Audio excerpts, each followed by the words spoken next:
Hey dear, so we skipped an episode that would have seen us go to Tibet, but pretend that we did just go there, and now I'm saying, hey dear, we just get out of the snow and we're in the snow again. Oh no, what's happening? This is the Ice Warriors. Yeah. Yeah. I mean, do we want to real quick mention that we got an episode that we're going to be going back to? Because that's pretty sick. No, we don't. We do. Next year? Yeah, we'll talk about it next year. Fine. Whatever. I'm just saying. Did you know? Okay, in 2 years' time, there will be another episode out that we'll go back to. Fuck you. God damn it. I was trying to be... No, you know what? I'm fucking done now. It's a fucking snowy planet. It's snowy and shit, and there's icicles, and there's a warning going off, and apparently they need to evacuate, and the leader tells... Evacuate? And the leader of the group tells a lady to make it work, and she's like, okay, well? Sure. Yes. And then he sits in the middle and talks to a computer about something, and then there's glaciers coming, and he's going to lose some men, and they're drilling in a glacier, and one man has found something inside the hole that they just did, and they're like, it's a man or an animal, we're not sure. And then they're like, okay, we need to stick to the schedule, but now let's just dig him out anyway. Let's dig him out. And nobody can talk to them, but then the TARDIS swoops in and promptly falls the fuck over, and everyone's like, oh no, and they climb out. Everyone sucks at climbing out, by the way. They all step on each other and shit. Well, gravity is a bitch. No. So we see a caveman-looking dude coming out of the dome, what looks like some stolen food. And then the crew decides to head inside the dome and figure out what's going on. And then the guy outside is ready to do something, and the leader is like, you should come home. And he's like, no, I found a guy. And they're like, okay. And Victoria is excited because the new building kind of looks like her home on the inside, which is weird. She's a fucking rich bitch. So, again. But it's phase 3 evac now. Yeah. And a woman walks up and pins something to all of their chests, and it says that they're for Flight 9 and that they're scavengers. And the doctor hears a noise through a door, and he's like, that's weird, so they go in there. And... Wow. So... Riveting. He runs around in circles and is trying to help them fix their computer and shouting that it's gonna blow up, and everyone's like, no, it's not. And then he's like, you do this, you do this, you do this. And then it's like, okay, well, you saved us. And the leader thinks it's a bluff, so they're like, okay, check your things on the computer. And they're like, okay, sure. So they throw it at the computer. It's like, beep, boop, boop, boop. And he's like, actually, yeah, like, you were gonna blow up in, like, 2 minutes and, like, whatever seconds. And he's like, yeah, see, told you. So the leader's like, I have a headache. I'm gonna go sit in the vibro chair. Ooh. Mm-hmm. What's the vibro chair, dear? It's a vibro chair. Oh, okay. Well, maybe on then. Okay, so apparently the Iceman that they found is actually huge and armored, but it looks like it was pre-Viking, which is weird. And they're like, maybe it's an Ice Warrior, maybe. And then we see some scavengers watching them and going, what are they doing? I don't know. Gamb, why did I say like that? Hey dear, spoilers. Spoilers? Anyway, apparently the Iceman they found is huge and armored and whatever, and one of the cavemen that is spying on them hates archaeology. And suddenly there's an avalanche and one dude falls to his death, and if the crew of the TARDIS doesn't prove themselves to be useful, they're gonna be sent to Africa. And Vicky's like, oh no, that's a shithole, I'm racist. And it's like, Vicky, I swear to fuck. Like, come on. Her name's Victoria, not Vicky. Victoria, come on. Don't be a little fucking, like, bitch. Like, come on. I know you were in a time where, like, that is wholly acceptable for you, but, like, come on. Don't be a fucking cunt. Come on. So... Wow. Says the Australian. So the doctor... Yeah, but I'm allowed to say it. They asked the doctor how to change the ice creeping on them, and they're like, to answer, writing 45 seconds. If you remove all... so you can prove that you're worth our time. And he's like, so if you do this, and he's like, no, that doesn't work. What about this? And they're like, well... Actually, all the plants were removed, so there's no CO2, and there was no spring. And he's like, so if you remove the CO2, you help everybody. Alright, so then... Yep. The computer that they all listen to can solve the problem at hand when the data they have is complete. And a scientist is missing... And he asks if the doctor wants to take that scientist's place, and he's like, maybe. And the entire place is computerized, and every action must be sent through the computer, and every action must be done for good and have the correct outcome. So we cut to the giant fucking Iceman being brought in on a stretcher, and the leader's like, what the fuck? And the doctor thinks that helmet is wrong because it shouldn't be on a caveman. So they're like, that's weird. And so, like, everybody leaves except, like, the TARDIS crew. And they're like, this ice is thawing really quickly. And the doctor's like, that helmet has electrical stuff on it. Bye! Ooh. And he runs off to go tell someone. And Jamie and Vicky just kind of hang out. And they talk about how they've never seen short dresses before together. And how it's really weird, and how she should totally never wear a dress that short. That would just be so I cannot believe that that's even a thought that people have. Like, wow.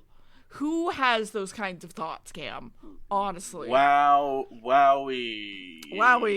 Jamie, I can't believe you said that. And then the Iceman wakes up, and it has grabby claws and a Muppet face, and that was the episode. Yeah. So, this is the third episode in a row that is weirdly, like, has cold or snow theming in its storyline. You have, like, the Tomb of the Cybermen, which has, like, the freezing tomb. You have the Abominable Snowmen, which we had to skip, unfortunately, which is set in mountainous Tibet. Mm-hmm. And now you have this, which is set in, like, a futuristic ice age. So, it is Earth. They mention it several times. Yeah.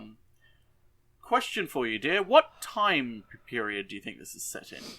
2020? No. You can guess modern day for the next one we watch. Oh boy. But no. 30, this 40. One,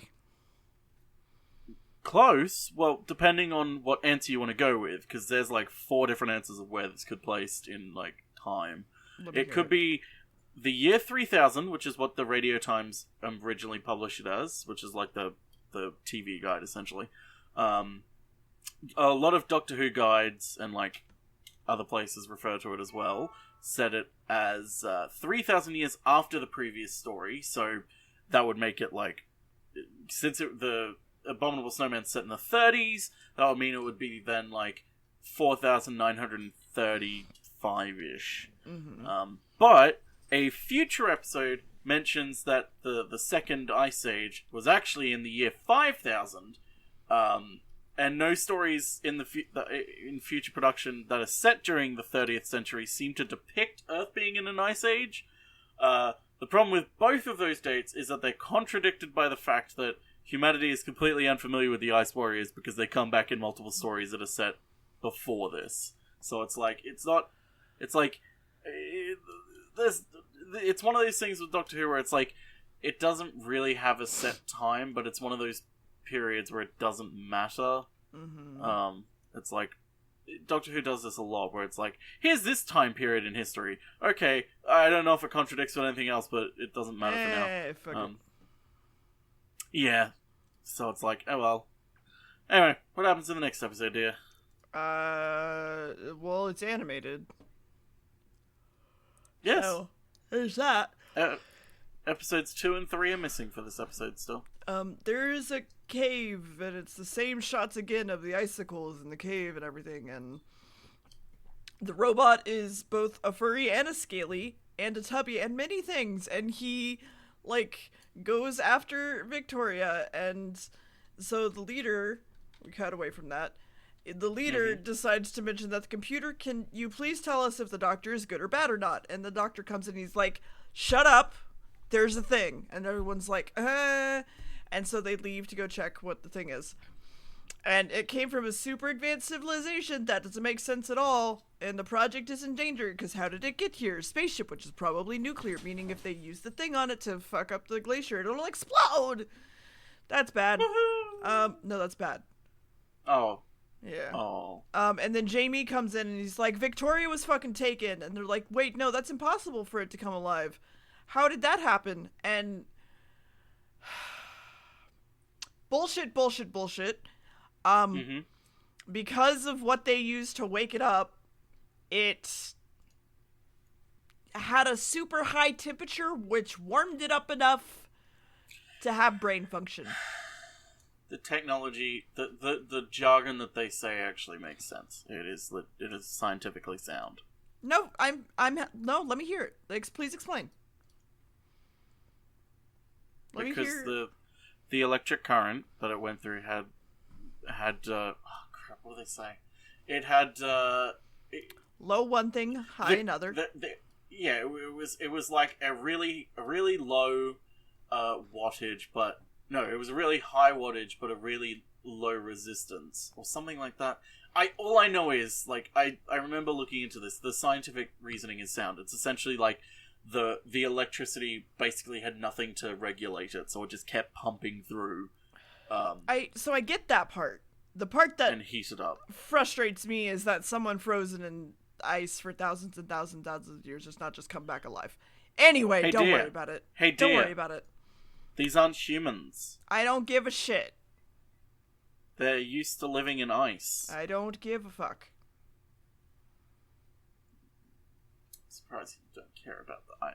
Everyone's upset, asks the computer what to do, and Victoria's asking the thing questions, and he's like, my name is Varga, I'm from the Red Planet.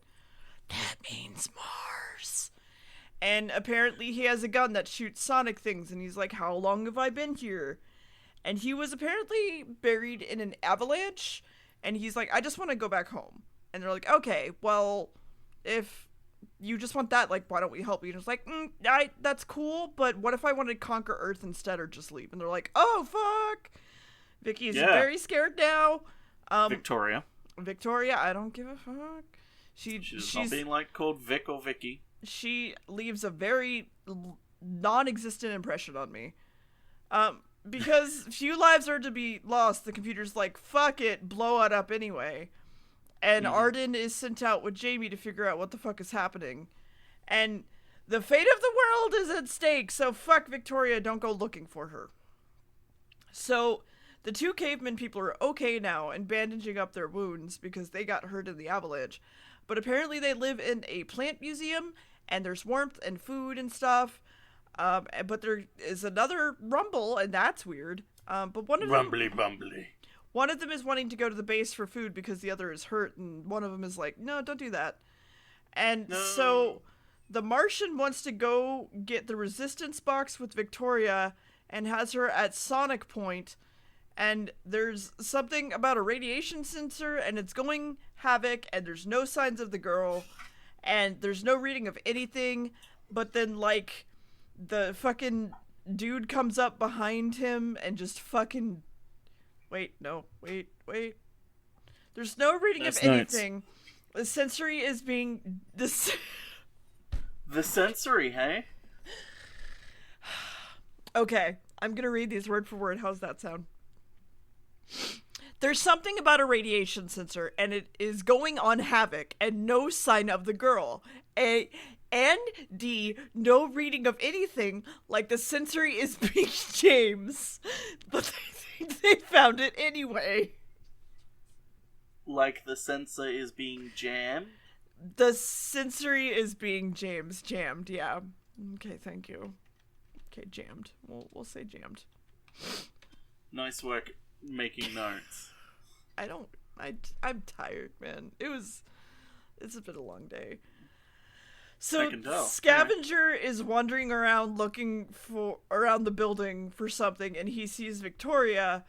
So he runs away and hides while they walk down the corridor, and they like walk past them, and they're like, "Oh, don't say anything. Shh, hide there," and they pass him. And then they come back to the room that Victoria was in, and he and Victoria grab the big black, like the Martian, grab the big black boxes and decide to leave. And Victoria grabbed the big black Martian box. Yes. And the doctor is studying some numbers, and he's like, "Why don't you have an expert here?" And they're like, "I don't want one." They're like, "Well, why don't you have an expert here, though?" And they're like, "Well, we picked one, but he was super mean to me, and I want to trust computers. So, like, you didn't want to go on you." a date with me? Yes. And then the merchant is fucking up some shit, grabs the boxes, gives one to Victoria, then hisses at her to, like, keep following, which, by the way, the entire time they talk in this fucking episode, everything is, like, followed, or just some of their words are literally just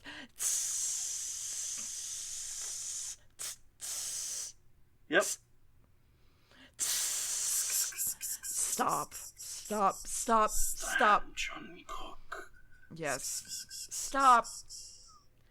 The leader comes in asking what the fuck he was doing, and he gets killed. So that sucks. And then the scavenger comes in to see that, and he's like, that's weird.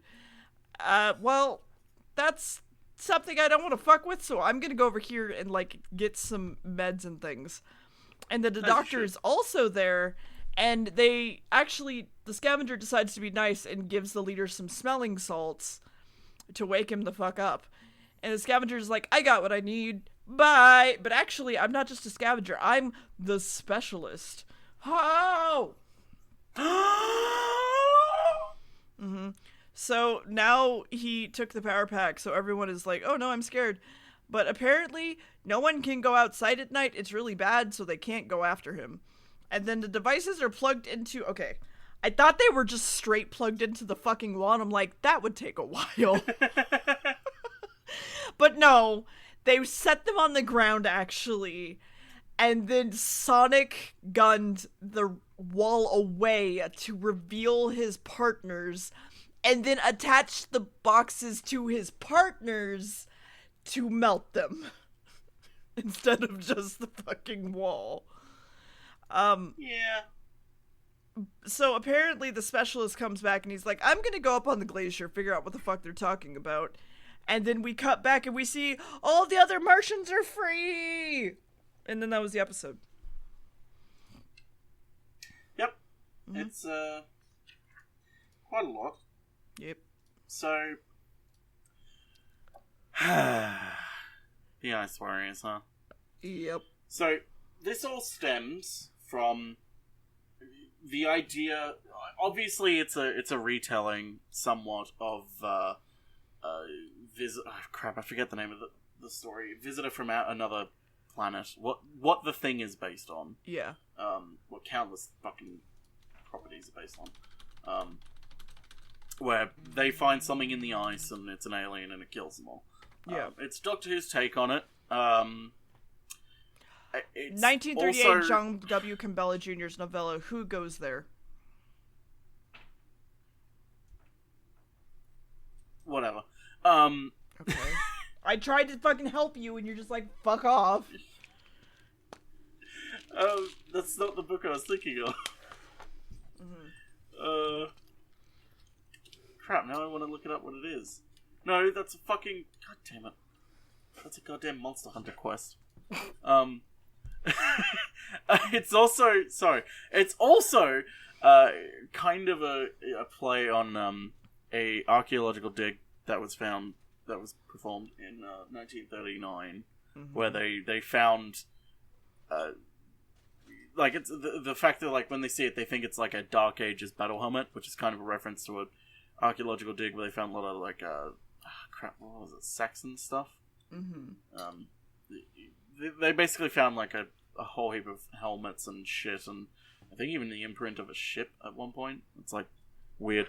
Anyway, so that's basically what this is based off. Also, this is kind of like Doctor Who's first big dipping their toes into climate change for an episode. Wait, this is about climate change?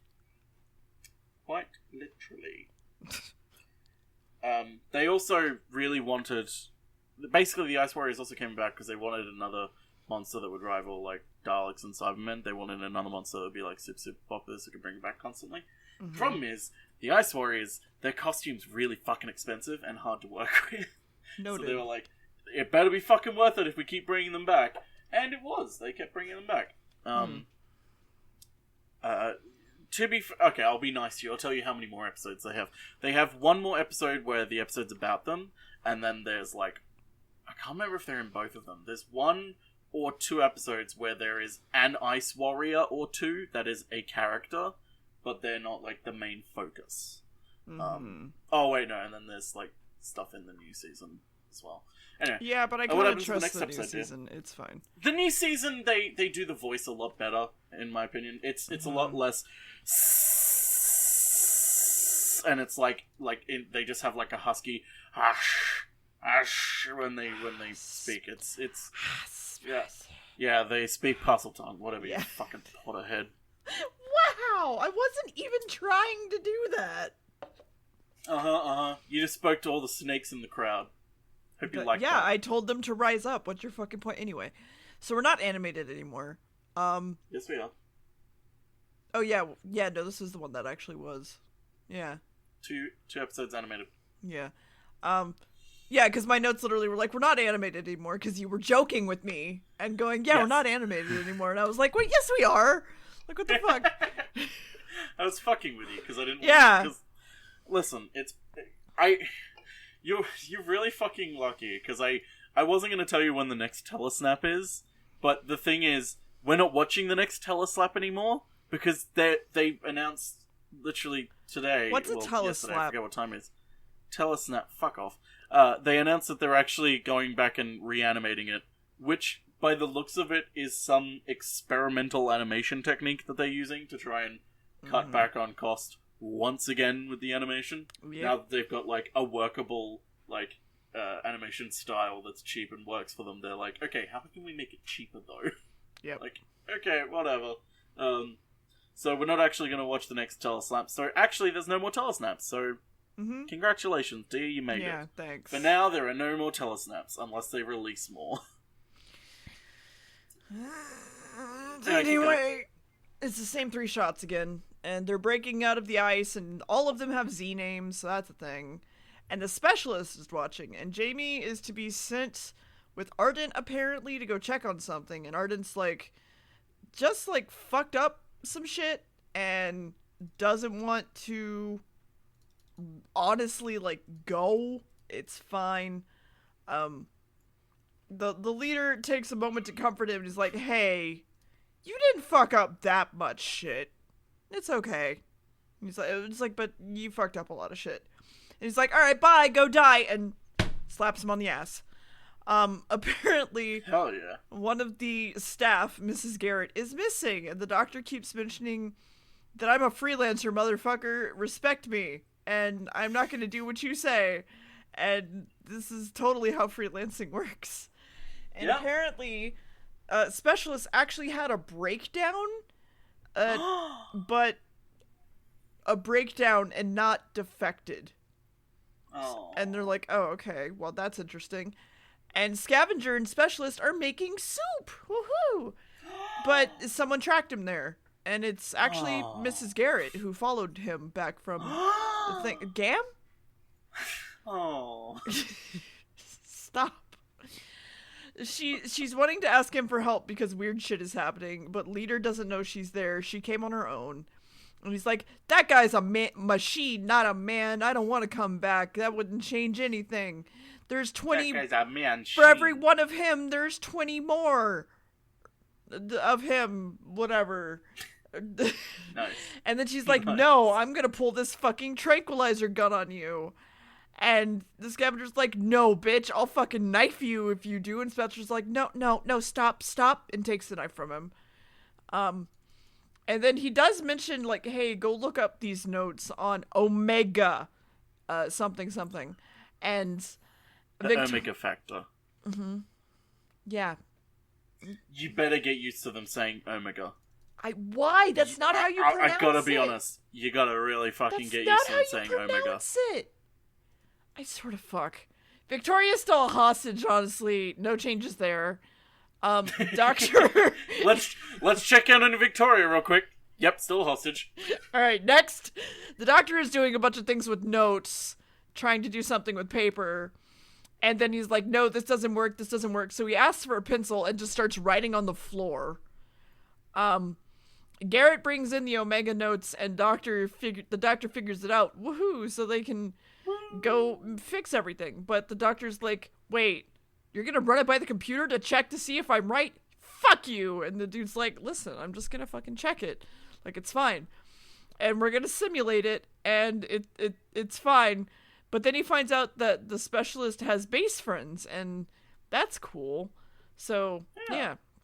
Jamie wants to show up to the glacier and find the cave there instead. And they see a spacecraft door, and we see Victoria and the Martians sneak up behind them just because they can.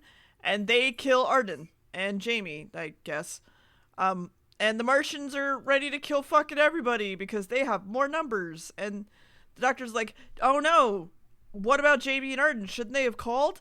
And they call them, and they don't get an answer. But we see that the specialist actually is at the bodies trying to figure out what happened. But then he, like, slaps Jamie, and Jamie's actually alive. Woohoo. And so then the specialist drags Jamie's bodies off.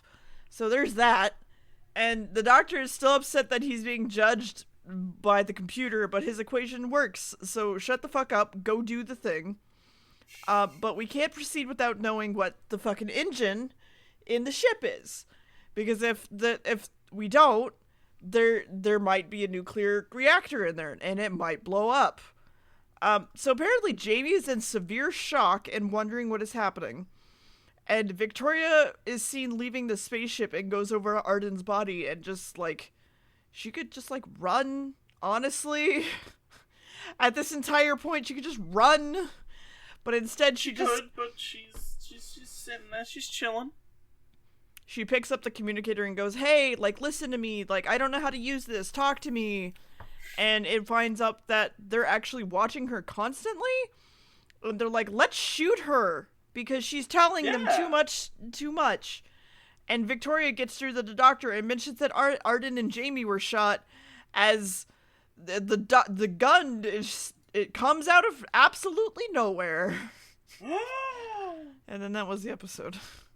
And then the Victoria died. Yep. No. Yay. Not Victoria. Fuck her. No. I'm sorry, I'm just like looking through all the notes that I have and like notes that I found. And one of them, like, I took note of purely because it's on the wiki for this episode. And it's just hilarious. It just says, incidental music from this story exists. Like, no shit. Every episode has incidental music. That's the point of it. Oh, okay. That got me pretty good, I'll admit. Yeah, I know, right?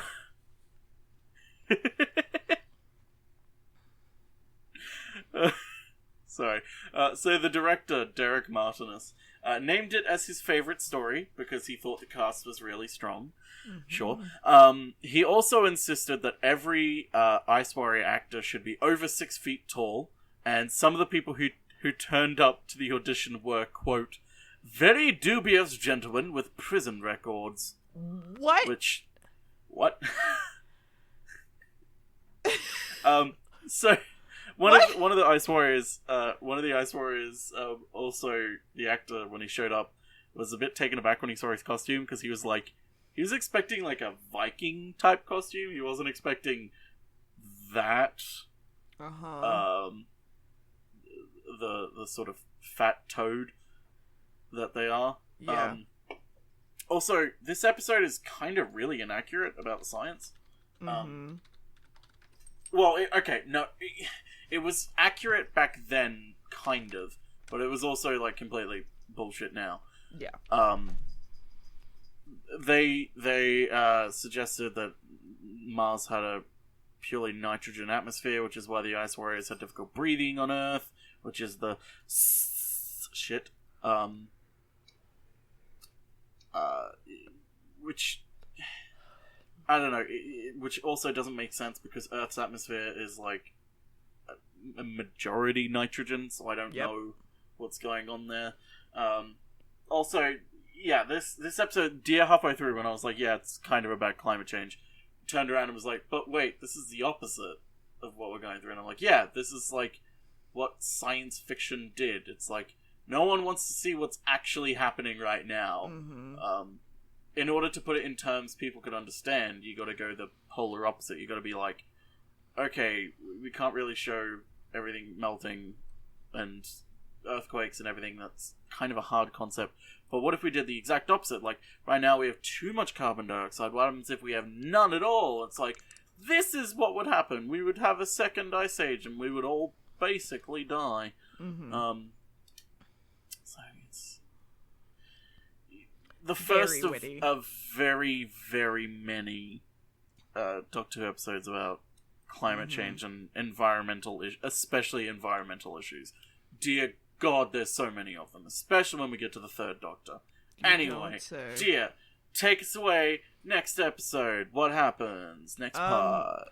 They're ready to fire, but then they're like, wait, no, she's bait. So they stop. And then the leader keeps asking Victoria, you know, the person who would know nothing about this, if she knows the type of engine they have. And the Doctor's like, why don't you describe it?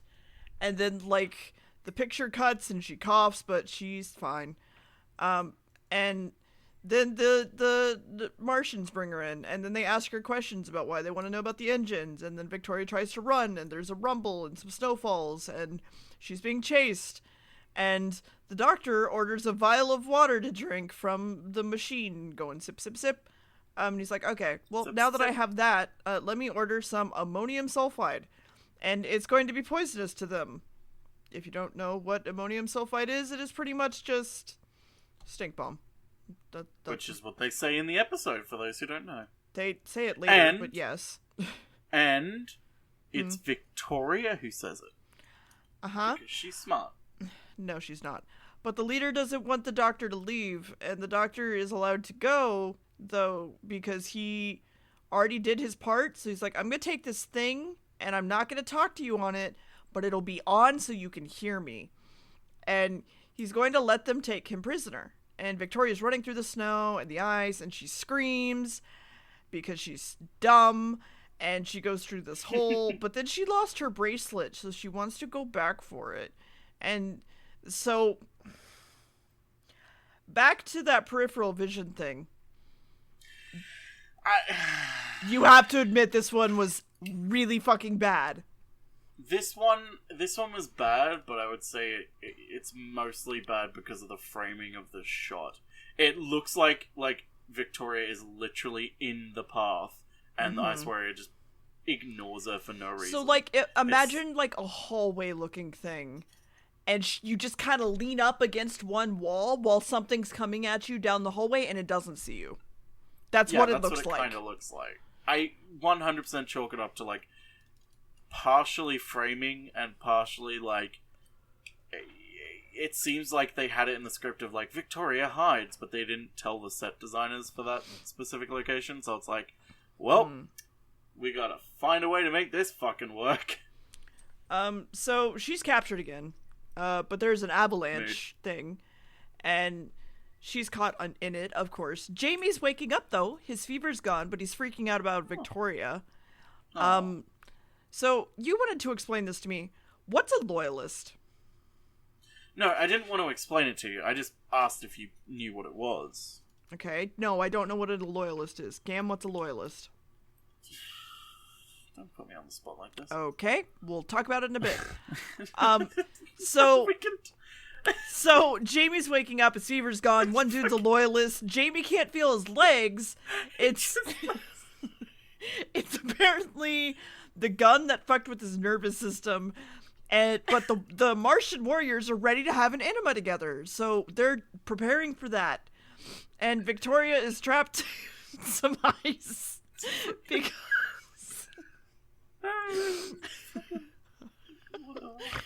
because the Mars man is holding onto her arm, and the scavenger loyalist is wanting to go talk to the Marsman and ask questions and be like, if I talk to them, they'll listen. And Specialist is like, don't do that. But he stays. And Scavenger then hears Victoria yelling and goes to help her. And then Scavenger Specialist doesn't understand where he went because he took a turn that he didn't take. And then he runs into the doctor. And they're like, oh, like, did you see a dude? And he's like, no. But we're outside the ship, so there's that. And then Scavenger sees Victoria and tries to help her. But there's more, like, avalanches and things everywhere. And the Martians are ready to go do a thing. And they want to attack the base. And Scavenger shoves Victoria towards the ship. And she's captured again. So that's fun. And then Scavenger's like, I also want to destroy the scientists. So, like, And it's like, I don't care. And we then get him killed. And the doctor... Oh. The doctor is with Jamie now and taking care of him. And Jamie will walk again, of course. Hopefully.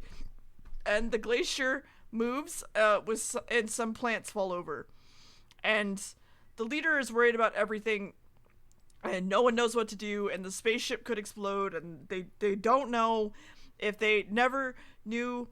If they never know about the ship, they have to make a choice. But he doesn't want to have to make a decision. So he puts all of his hopes on the doctor, and then we see the doctor heads inside and knocks on the door. It's like, hey, can I come in? And they're like, okay. So they let him in. It's like, hey, this is an airlock. Answer our questions. And that was the episode. So, Gamb. Oh, yeah, episodes. What's a loyalist? No, I'm not telling you that. No. We moved past it. We're not talking about it anymore. No, let's move past it.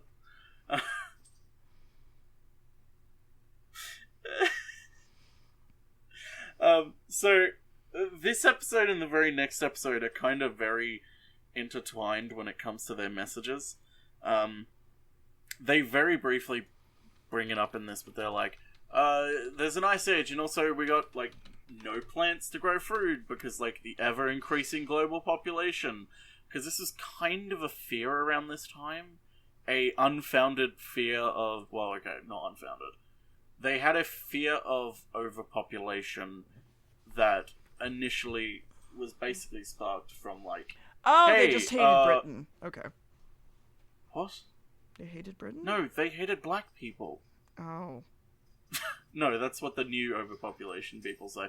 But it essentially stemmed from, like, hey, at the rates that humanity's growing right now, like, medical science is getting better, like, people are living longer, like, what if we run out of food? Like, what if we actually run out of food? Like, people were legitimately getting terrified that they would run out of food and stuff.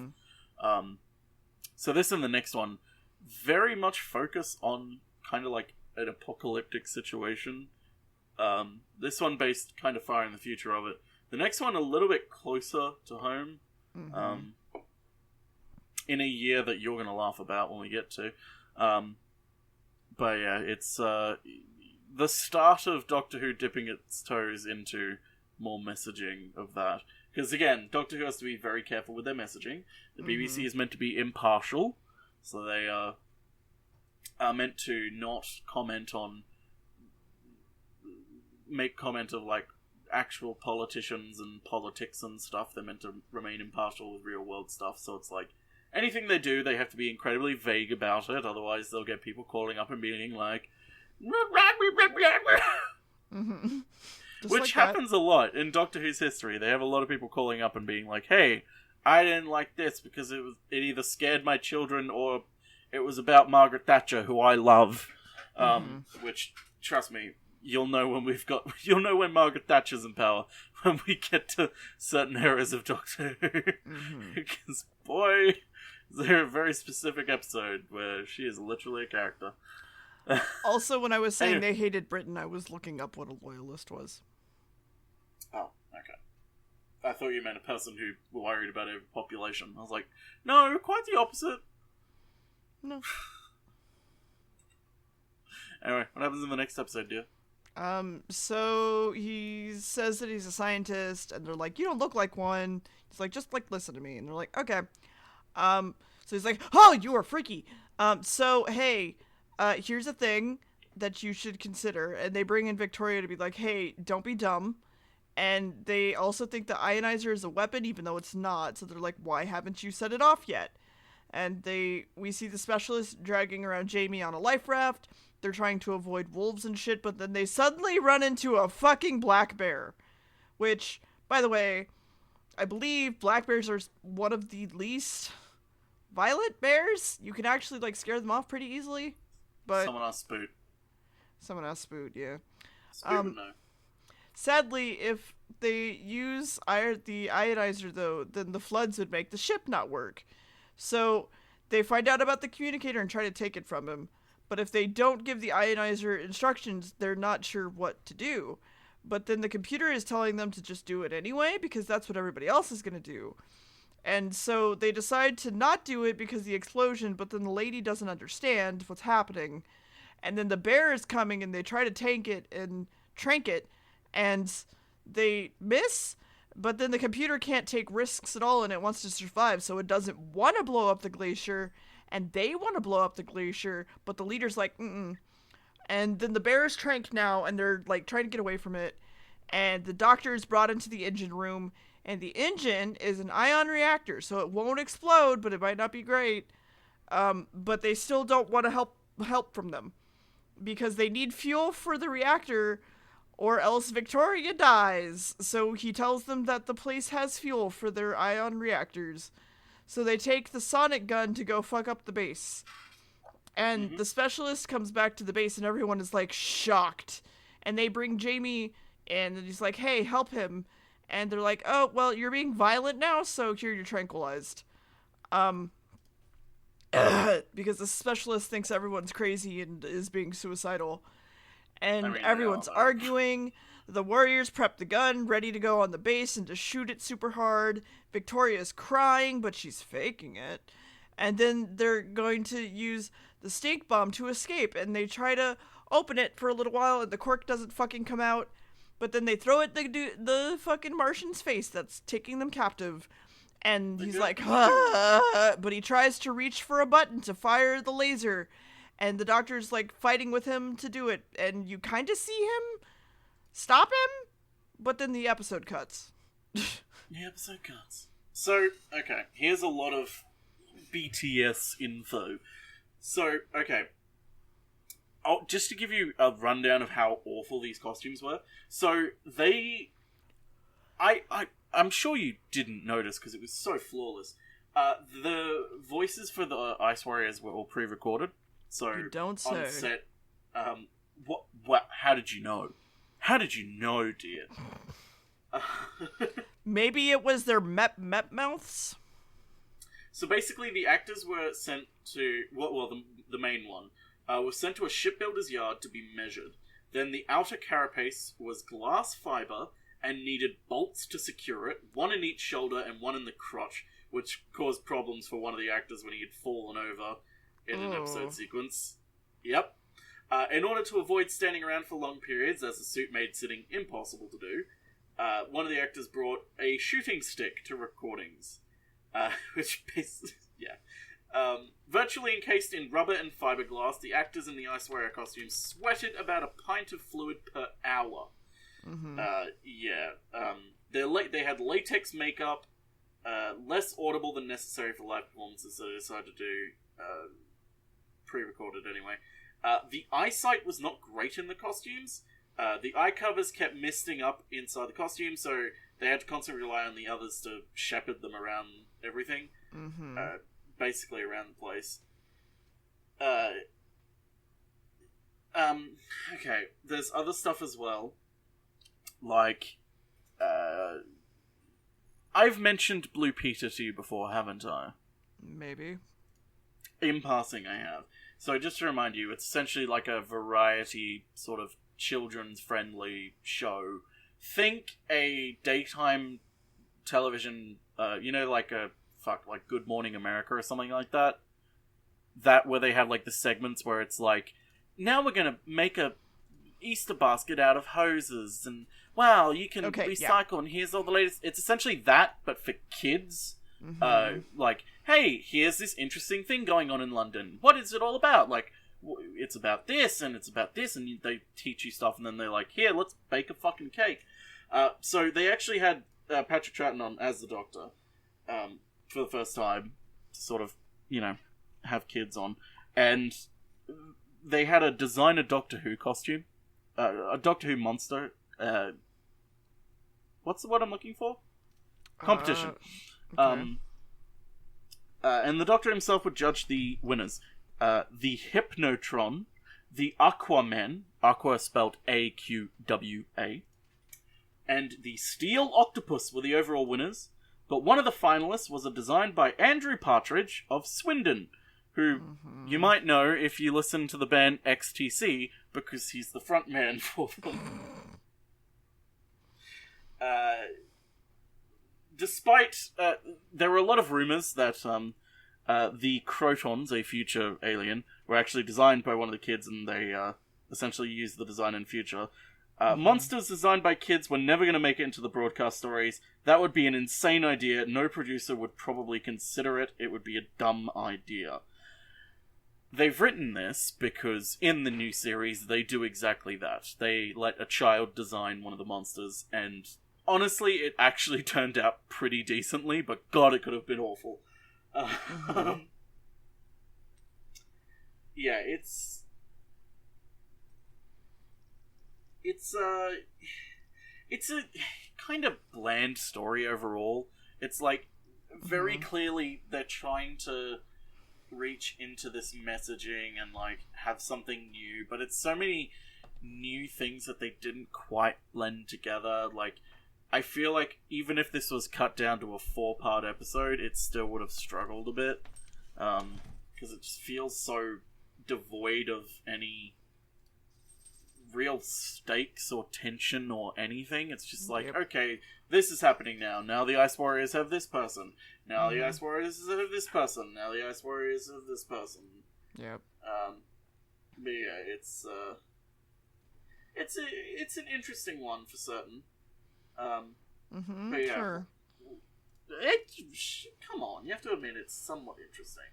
They just got like the Mariner probe pictures of Mars, and we're like, hey, wow, Mars is interesting. Now let's do some stories about Mars, like what lives on Mars. Which I hope you note now that these are Martians, because in the new series of Doctor Who, they make jokes about it constantly. They're like, what, you're an alien, are you from Mars? And the Doctor would be like, no, I look nothing like I'm not a Martian. They look nothing like me. And they're like, oh, well, little green men. He's like, no, Martians don't look like that at all. It's like, haha, we know they don't look like that because we know what they really look like. They look like giant fucking fat toads. Weirdly beer belly style, like, toad thing. Yeah. I don't know. That, like, can turtle in their own neck.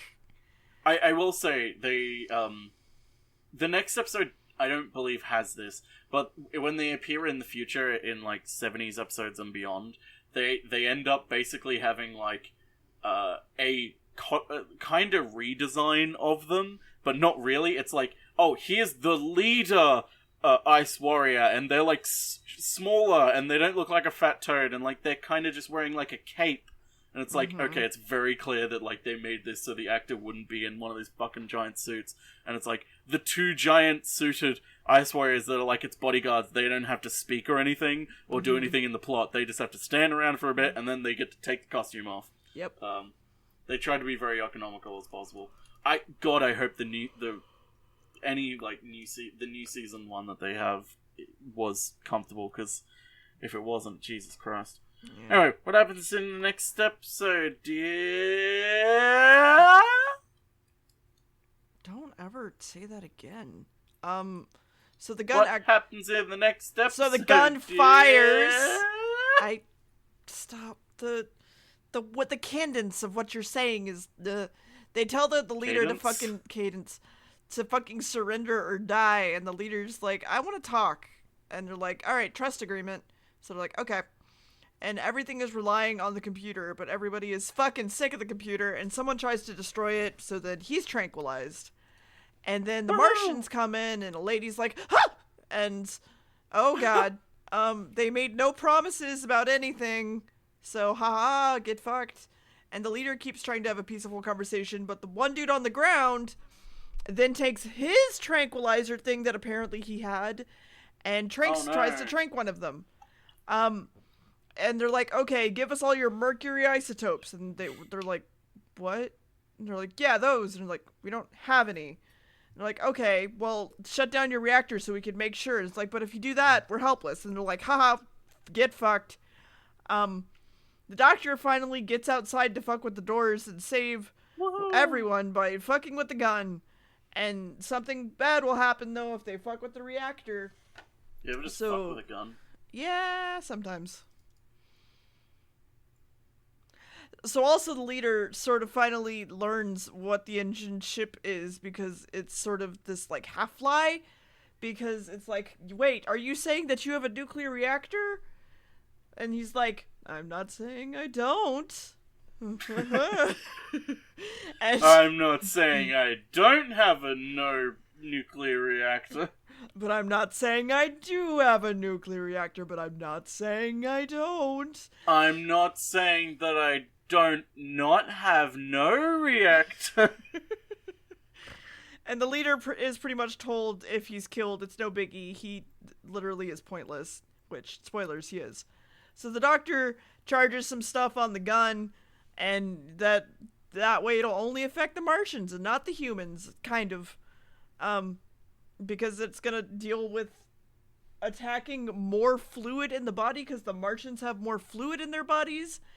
And the Jamie and the specialist are in the infirmary, hanging out.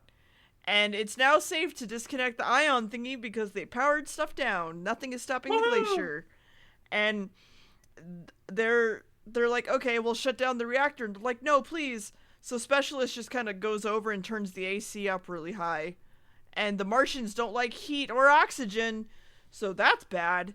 And at the same time, the doctor fires the gun, and everyone's ears hurt, and the Martians fall over, and so do all the humans, so everybody's dead. All the humans die. Yes. And the doctor calls over the telephone to ask them to fucking retreat. And then the doctor blows up their gun thingy, and all the humans are dead. And the doctor escapes, and everyone's back at the base, and there's like a really quick, like, okay, we're leaving. Okay, we're here. It's like, okay.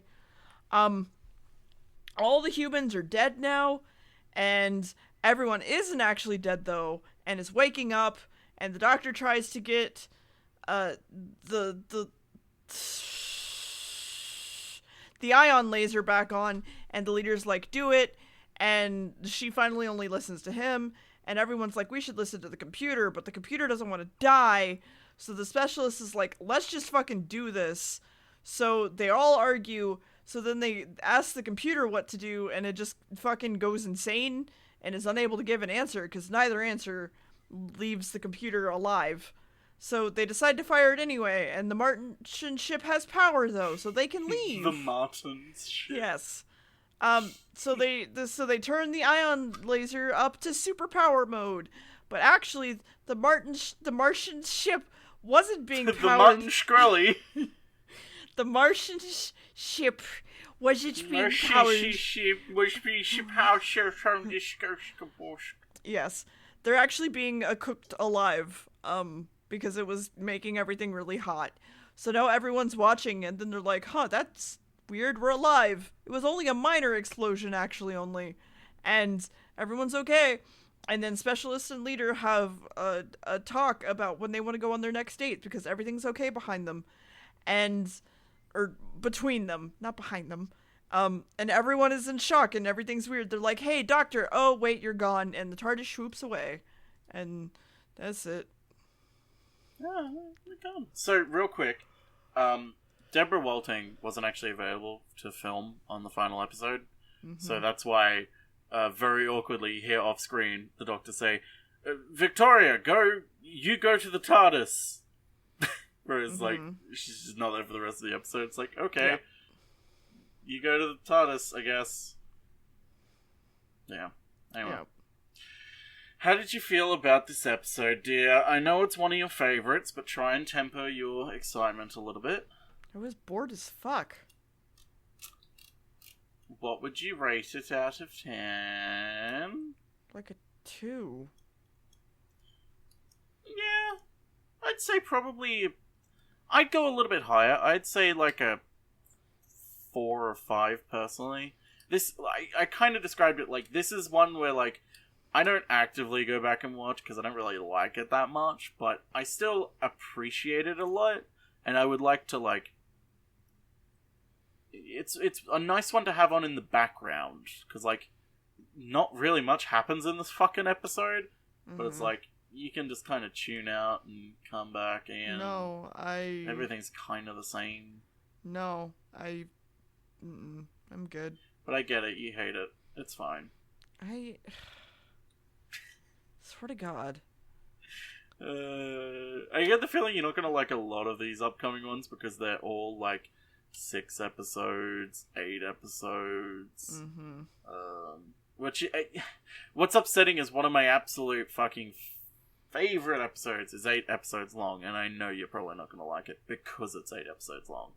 Mm-hmm. Like, if it was only like 4 episodes or 6 episodes, you'd probably like it, but I don't know. We'll get to it when we get to it. Anyway, next week is The Enemy of the World, which starts a running trend of doctors playing... well, actually, no, it doesn't start a trend, because the first Doctor did it in an episode of the Doctor playing 2 roles. The actor, he gets to play 2 roles in this one. And it's set in the fiction, and it's set in the future, dear. Quick question. Are they siblings? Are both roles siblings? What? No. One of them's the Doctor. Oh, okay. He's just not just magically recast I don't know. for that one episode. Listen, like, I don't know if, like, they randomly bring up, like, that he has a twin or some shit. I don't know. No, the Doctor's brother doesn't come up in the show at all. Oh, He only has a comes up brother? in, like... Okay, kind of. Okay. Briaxial... I can never remember, like, how to... Briaxiatel, I believe. Braxiatel. Yeah, Irving Braxiatel is technically his brother, I believe. It's... Listen, that we cannot start talking about Time Lord Society until we get to at least the 4th Doctor. Well, no, the 3rd Doctor, we can talk about it then. Oh no, the 2nd Doctor, we can talk about it a bit, but not now. It's... Basically, Time Lord Society evolves from kind of just like holy monks to holy civilization of like hierarchy to kind of like the keepers of time who hold back the eldritch beings there was a great war between Time Lords and the giant vampires, who were essentially massive vampires who would drain the life out of entire planets. Stop speaking. Stop speaking. Stop speaking. Stop